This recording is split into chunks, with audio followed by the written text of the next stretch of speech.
तेरा गुरूर झुक के जब मिला मेरे वजूद से, तेरा गुरूर झुक के जब मिला मेरे वजूद से, न जाने मेरी कमतरी का चेहरा क्यों उतर गया। सलाम, नमस्ते, सत श्री अकाल। मैं हूं आपके साथ हर्षिता मिश्रा और आप देख रहे हैं टाइम्स मेल।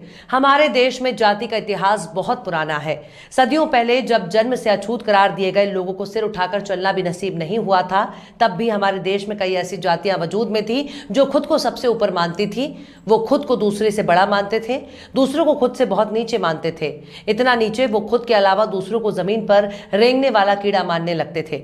धर्म से लेकर कर्म तक वो सबका हिस्सेदार था, बल्कि साफ तौर पर कहा जाए तो दूसरों के लिए कोई धर्म था, वो खुद को धर्म मानता था, खुद को राजपाट और सत्ता का दावेदार मानता था। ऐसे में अगर कोई दूसरी जाति का व्यक्ति अगर उसकी तरफ आंख उठाकर भी देख लेता था, इसे देवताओं का अपमान माना जाता था। वैदिक मंत्रों का अगर किसी दूसरे जाति ने उच्चारण कर लिया, उसकी खैर नहीं।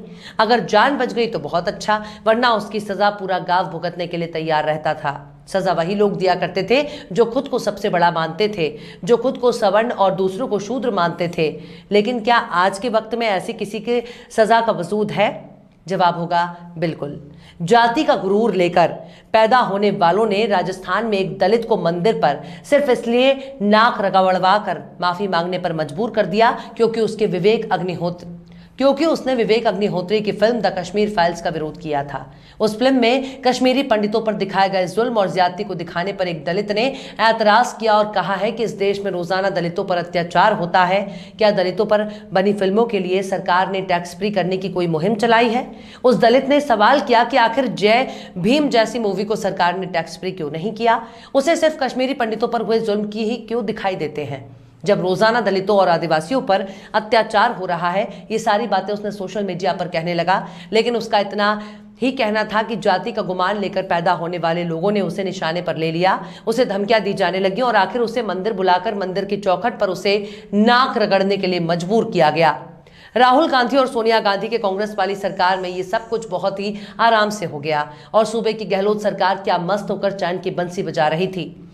बात जब मंदिर से बाहर इंटरनेट तक पहुंची, तब सोशल मीडिया में आग लग गई।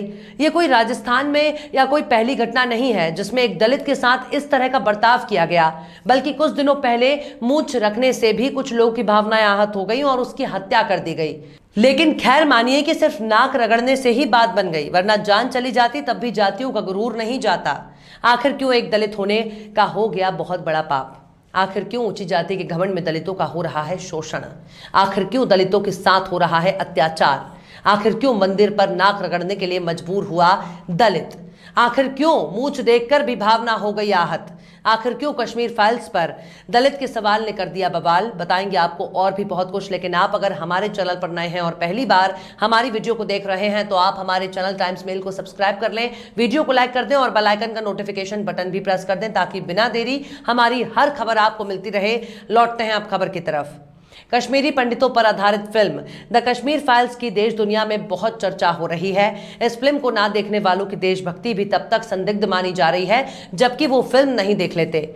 इसलिए इस फिल्म को प्रमोट करने के लिए देश के बड़े बड़े राज्यों ने फिल्म को टैक्स फ्री कर दिया। यहां तक कि इस वक्त फिल्म पर सवाल उठाने वालों को भी किसी दुश्मन की नजर से देखा जा रहा है। लेकिन सोशल मीडिया पर बयानबाजी कुछ लोगों को बहुत भारी पड़ रही है। फिल्म पर सवाल उठाने वाले लोगों पर गाली गलौज, धमकीबाजी और दबंगाई दिखाने की खबरें भी आम हो चुकी हैं। दरअसल राजस्थान के अलवर जिले में 32 वर्षीय एक दलित नौजवान को नाक रगड़ने पर मजबूर कर दिया। इस घटना का आरोप लगने के बाद अलवर जिले में 11 लोगों पर मामला दर्ज किया गया। इनमें से कुछ लोगों को पुलिस ने गिरफ्तार भी किया है। आरोप है कि फेसबुक में फिल्म को लेकर कमेंट के बाद यह विवाद इस हद तक तूल पकड़ने लगा कि दलित शख्स को धमकियां मिलने लगी। इसके बाद आरोप है कि दलित शख्स को मंदिर की चौखट पर नाक रगड़ने के लिए मजबूर किया गया। 32 वर्षीय राजेश कुमार मेघवाल का कहना है कि इस घटना की शुरुआत 18 मार्च को हुई जब द कश्मीर फाइल्स का ट्रेलर फेसबुक पर अपलोड कर दिया गया। राजेश मेघवाल कहते हैं कि मैंने फिल्म का ट्रेलर देखा था और एक पोस्ट अपलोड किया था जिसमें मैंने कहा था कि फिल्म में कश्मीरी पंडितों पर अत्याचार दिखाया गया है और उसे टैक्स फ्री किया जा रहा है। ये ठीक है, लेकिन दलितों और दूसरे समुदायों पर अत्याचार भी होते हैं। जय भीम जैसी फिल्मों को टैक्स फ्री क्यों नहीं किया जाता?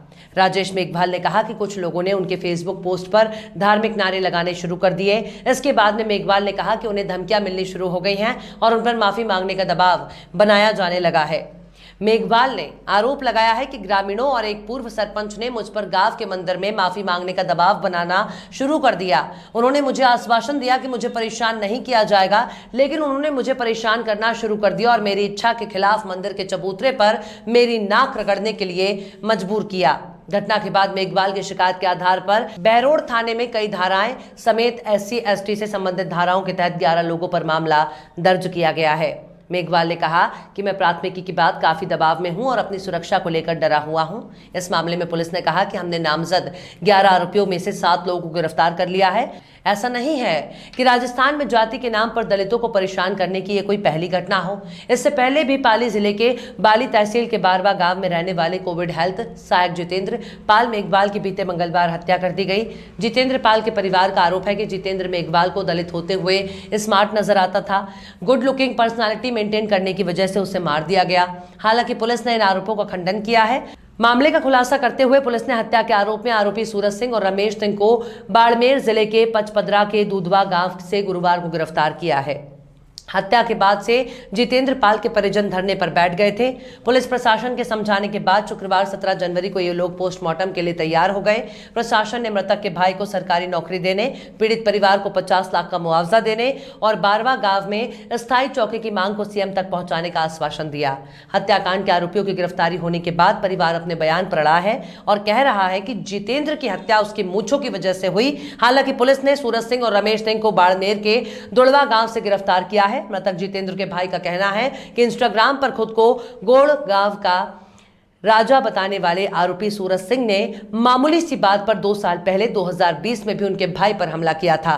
मृतक के भाई ने यह भी कहा कि पूरा गांव जानता है कि सूरज को उनके भाई की कदगाठी और अच्छे रंग रूप से जलन होती थी। दरअसल 15 मार्च को जितेंद्र पाल अपने दोस्त हरीश कुमार के साथ बाइक पर कहीं जा रहा था।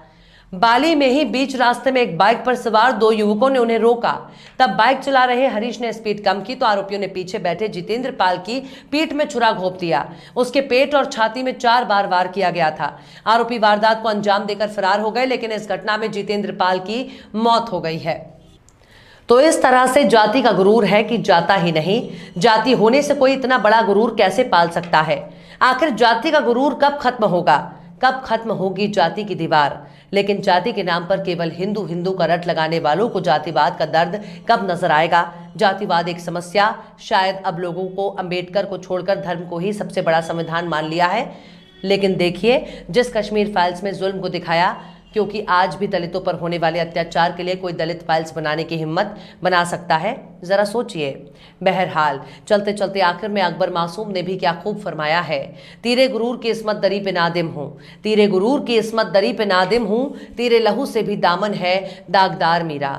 फिलहाल इस वीडियो में बस इतना ही। ये वीडियो आपको कैसा लगा कमेंट बॉक्स में आप जरूर बताइएगा। वीडियो पसंद आए तो लाइक करें। हमारे वीडियो लिंक को फेसबुक, ट्विटर, व्हाट्सएप पर अपने रिश्तेदार यार दोस्तों को भी शेयर करें और बेबाक, निष्पक्ष, स्वतंत्र पत्रकारिता को सपोर्ट करने के लिए आप हमारे यूट्यूब चैनल टाइम्स मेल को जरूर सब्सक्राइब करें और हाँ, बेल आइकन की घंटी वाली बटन भी आप जरूर दबा दें ताकि आपको हमारे आने वाले नए वीडियो की नोटिफिकेशन फौरन ही मिल जाए। फिर मिलते हैं किसी और वीडियो में एक नई खबर के साथ। हर्षिता मिश्रा को दीजिए इजाजत। जय हिंद। तो देख लिया आपने हमारे इस वीडियो को। हमें उम्मीद है कि आपने हमारे वीडियो को लाइक किया होगा और दूसरों को भी शेयर किया होगा। अगर अभी तक आपने हमारे चैनल टाइम्स मेल को सब्सक्राइब नहीं किया है तो जल्दी से सब्सक्राइब कर दें और बेल आइकन भी प्रेस कर दें।